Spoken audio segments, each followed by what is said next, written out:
But I have always struggled with anxiety my whole life, but it was definitely made worse when I was active duty, and I'm pretty sure that I had some PTSD symptoms from some things that happened to me as a child, which I won't get into because it's not quite relevant to what's going on right now.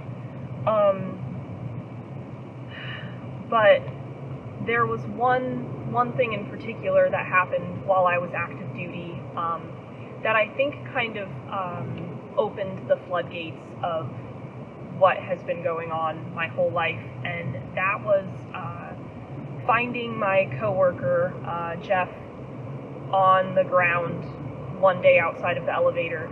And I realized, obviously, that something was wrong, so I flung open the door of our office and I screamed for somebody to call 911, and I came back out and I just held Jeff's hand.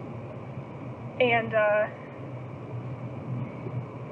unfortunately, he didn't make it.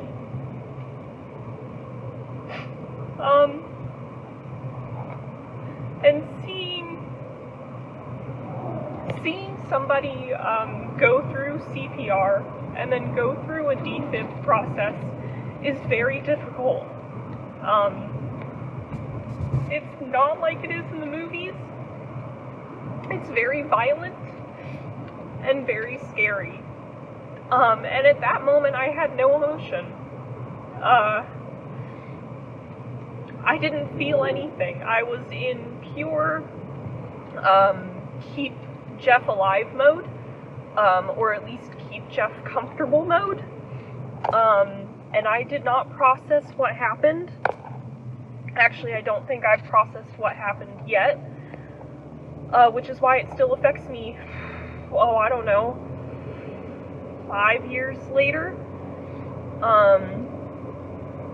And I just left work. I was very calm, and I walked out of the building and I got in my car, and I don't actually remember where I went, but I knew that I needed to get away. I think I may have gone out to lunch with somebody or something, just to get my mind off of everything. And when I came back, I was working at NSA at the time in Fort Meade, Maryland, and I blacked out in my car. I didn't know what was going on until I had driven through the NSA gate going about 75 miles an hour, and my anxiety just took over my life. I woke up every single morning with, to use a scale of anxiety level 1 to 10, at about a 10.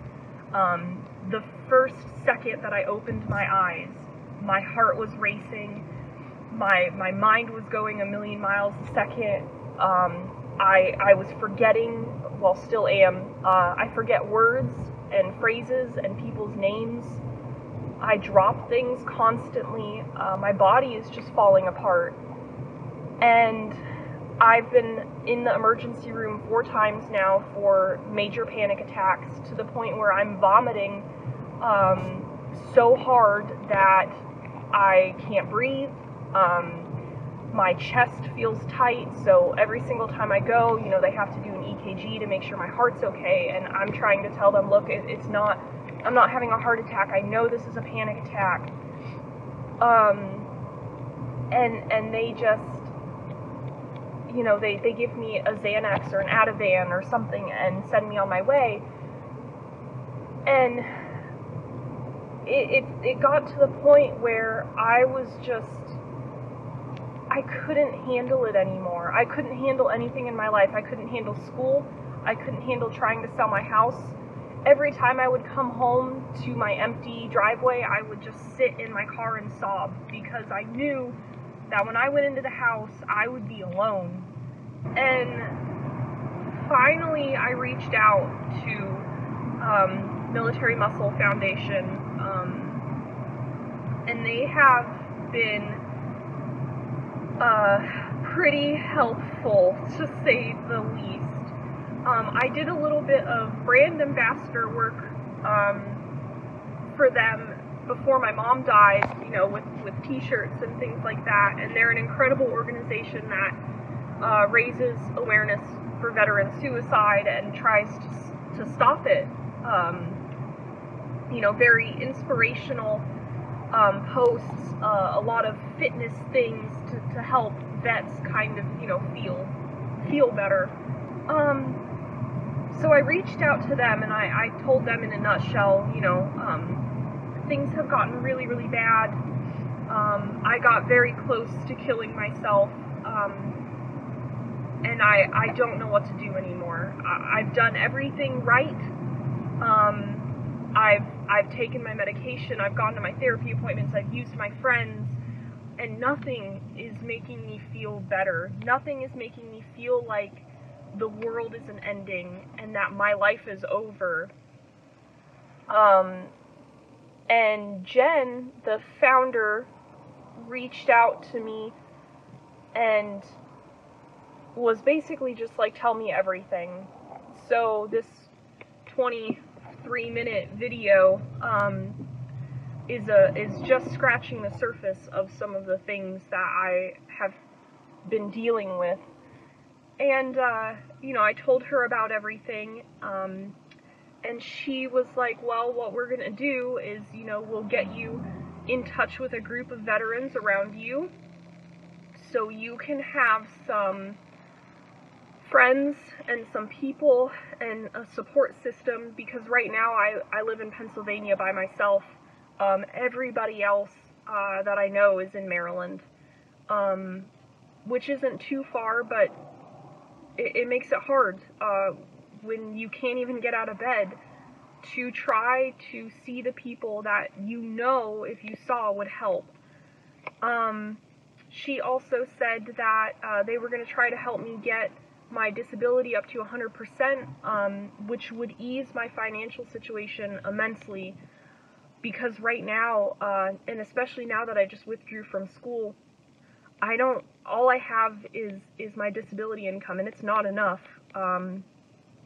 I don't know what I'm going to do, but I'm trying to take one step at a time.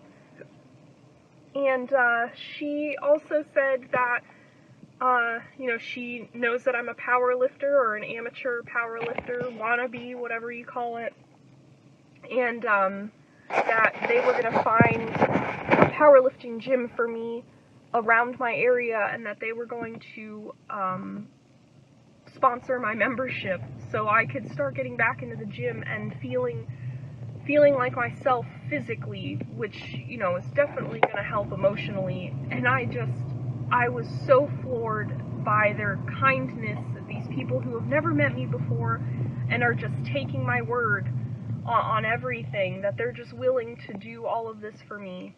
But it gets better.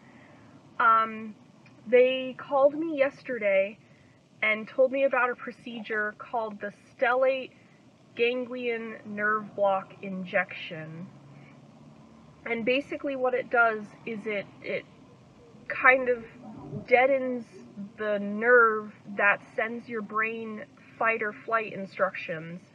And most of anxiety is that heightened feeling that your body is constantly in danger, so your brain goes into overdrive, and it dumps adrenaline, and it dumps all of those stress hormones that tell your body, you know, hey, you're gonna die, so we're gonna amp you up. And I've just been living in that I'm going to die amped up state now, constantly, every single day for about 3 months. Every single day. And she told me that this group of doctors, they work with the PTSD group, I believe is what they're called, and they have given this injection to veterans, and it has completely stopped the symptoms of PTSD and anxiety in their tracks. No more feeling like on guard, or feeling like the sense of impending doom, or the sense that I'm constantly in trouble, or all of those intrusive thoughts and the racing thoughts and the heart racing and the, you know, face getting numb and tunnel vision and all of that stuff just goes away. And it sounds like a miracle. It sounds too good to be true. But then I started watching the testimonials, and I started reading about it, and just the look of pure comfort on these people's faces after they get this injection, and the calm feeling that just radiates from them, it's incredible. And she told me that they would be willing to pay for me to fly down to Florida and pay for me to get this injection and put me up in an Airbnb, and they even offered to board my animals for me while I was gone, so I can have the chance at a better life, so I can have hope that I can focus on things, and that I can start taking the steps that I need to fix the things in my life that I deem important, and that I want to be normal. I want to feel good. I want to enjoy things.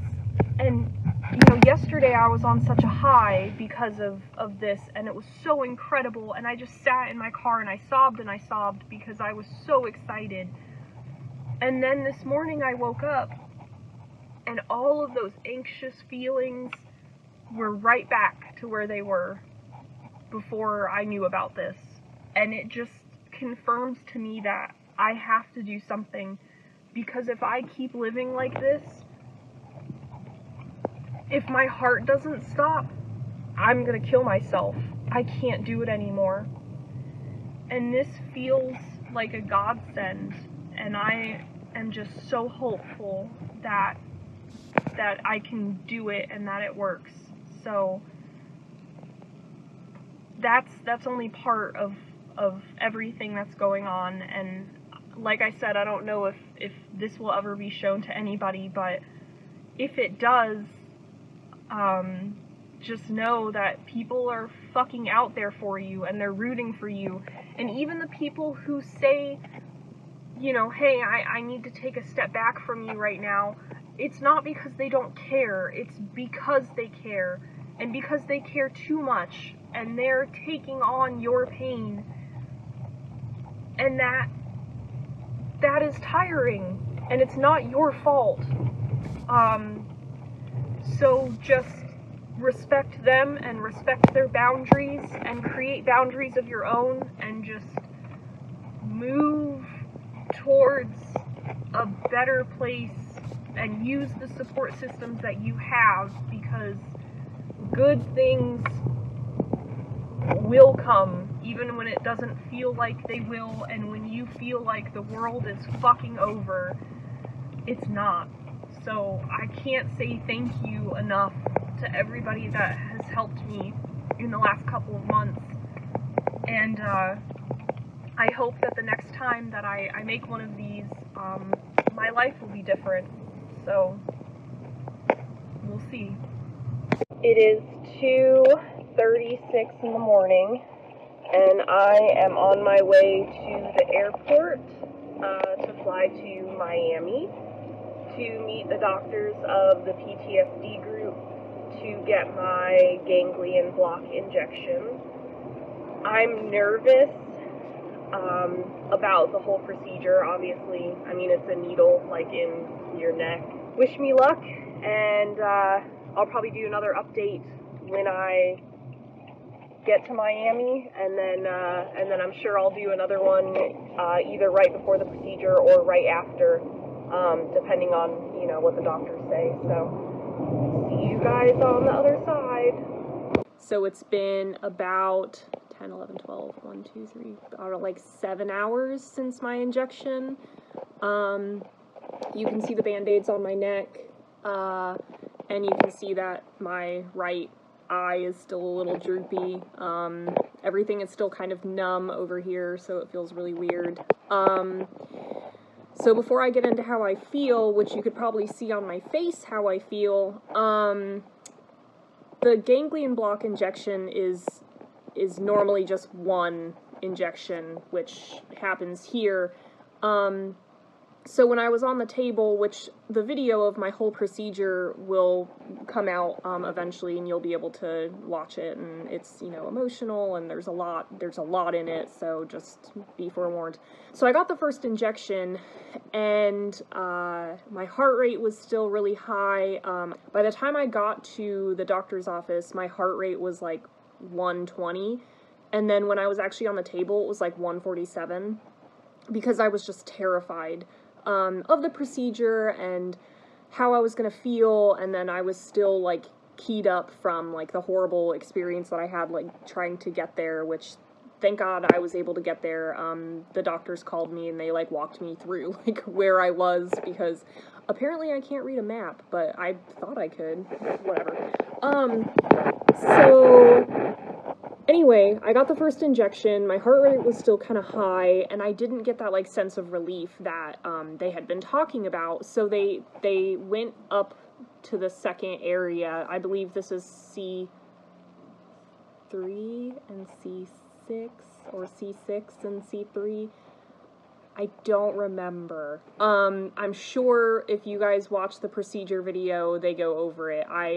Even though I love medical stuff, like, I wasn't really in the right state of mind to be, like, super listening. And I also didn't get sedated, so, even though I was numbed, I still, like, you know, I was still, like, around. So, the sensation of the actual injection, because they numbed it and then they put in some contrast to make sure that they were hitting the right area, which I appreciate, thank you.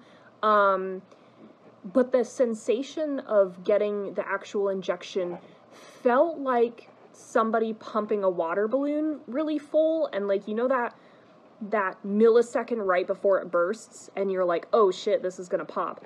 That is how my neck felt. It felt like it was gonna fucking pop.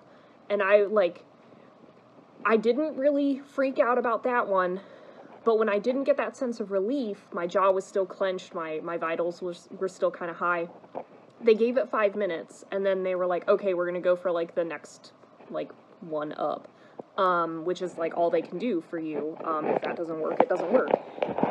So that one was worse. Again, it didn't hurt, there was no pain, but it absolutely felt like somebody was going, or like my neck was gonna explode. And at that point, I was almost like, please stop, because it feels like it's just, there's too much fluid in there, there's something. But it only lasted like 5 seconds, or probably not even that. And then I want to say like 3 seconds later, I was just like, holy shit. It felt like somebody just took some crazy ass weight off my chest, and like my brain just stopped. And not in a bad way, but in a way that like all of those thoughts that I've been having, which constantly run through my brain just over and over and over and over, and I can't stop them, they all just got quiet. And like everything that I could think of that would normally cause me to like start to get anxious and start to have those like physiological reactions of like the fight or flight and like feeling, you know, on guard and all that, it didn't happen. I cannot thank Military Muscle enough, and I cannot thank the PTSD group enough, because I feel like my life has just started over. This like stream of consciousness that's coming out is just pure joy right now, and I think I'm gonna go get a tattoo to commemorate this, and I'm gonna go get myself some like good Cuban food, or like I've heard from my Uber driver that Peruvian food is where it's at, so maybe I'll try and find me some Peruvian food and just enjoy breathing, because that's what it feels like. It feels like I can breathe for the first time in a long, long time. So thank you so much, guys. Thank you, Jen and Lane from Military Muscle.